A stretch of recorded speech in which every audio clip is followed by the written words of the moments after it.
When World War II is discussed, the story usually sounds simple. Hitler invaded too much territory. Germany fought too many enemies. Eventually, it collapsed under its own weight. That explanation feels clean, comfortable, but it hides something more unsettling. Because Nazi Germany did not lose only because of overwhelming enemies or lack of resources. It lost because one man slowly strangled his own army.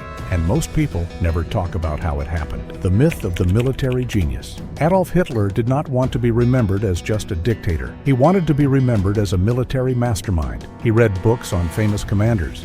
He studied maps for hours at a time. He believed intuition mattered more than formal training. At first, this illusion seemed real. Germany's early victories were shocking. Poland collapsed in weeks. France fell faster than anyone believed possible. Europe watched in disbelief. To the world, Hitler looked brilliant.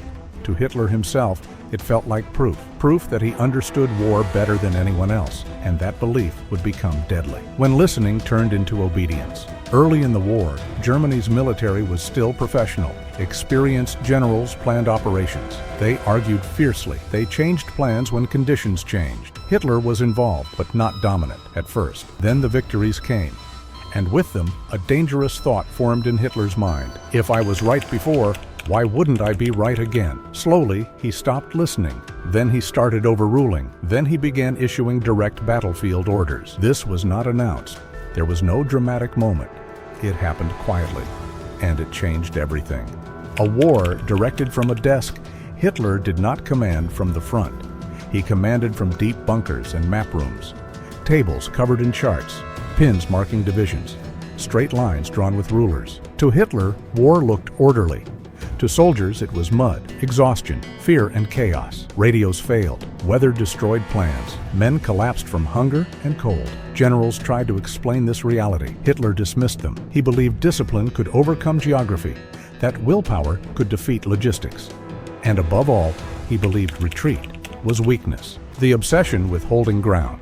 There was one command Hitler loved more than any other: stand fast. No retreat, no fallback positions, no tactical withdrawals. To Hitler, retreat meant defeat.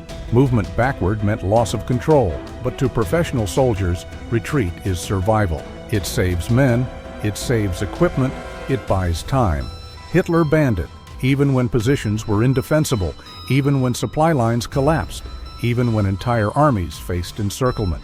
Generals warned him. He accused them of cowardice. Stalingrad, where the mistake became fatal. Stalingrad was not supposed to be a trap. German forces advanced deep into Soviet territory.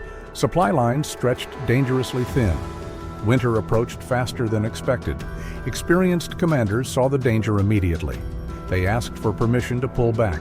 Hitler refused. He ordered the army to hold the city at all costs. Then the Soviets attacked. They struck the flanks. They surrounded the German 6th Army. Escape was still possible for a short time. Generals begged again. Hitler said no. He promised supplies by air. He promised relief forces. Neither could succeed.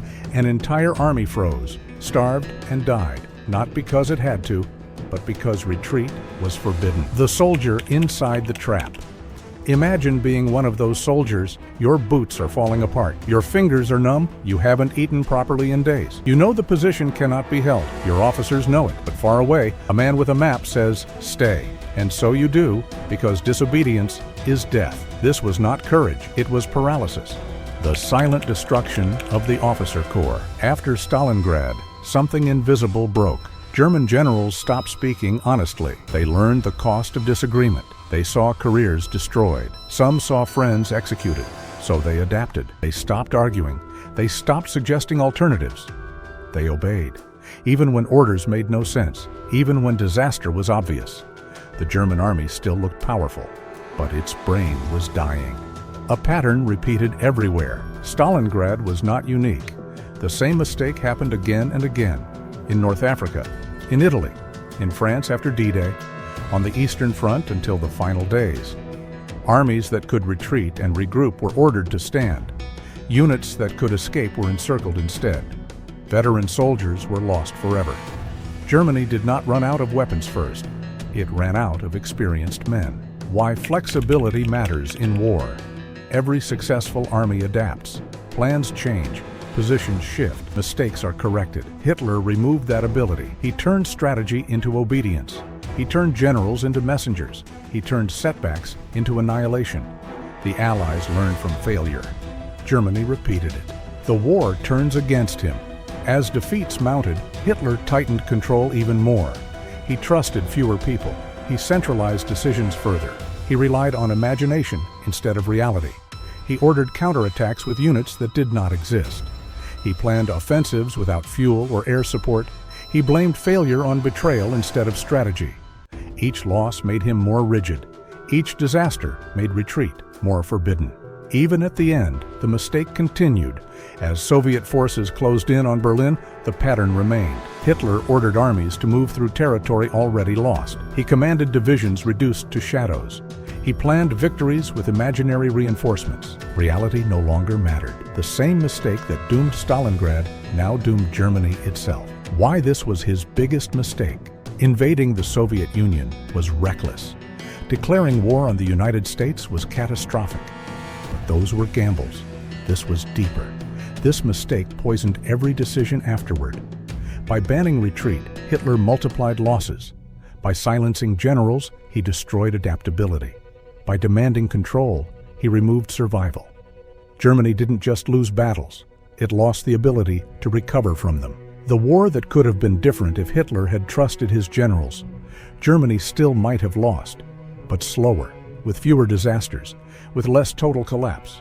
Instead, his ego accelerated defeat, not in one dramatic moment, but in thousands of silent ones. The final truth: history rarely tells Hitler did not lose the war simply because he faced too many enemies. He lost it because he refused to let reality argue back. His biggest military mistake was not choosing the wrong battlefield. It was believing control was stronger than experience. That obedience was stronger than flexibility. And that retreat was worse than destruction. History remembers his ambition, but it was his inability to let go that truly destroyed Nazi Germany.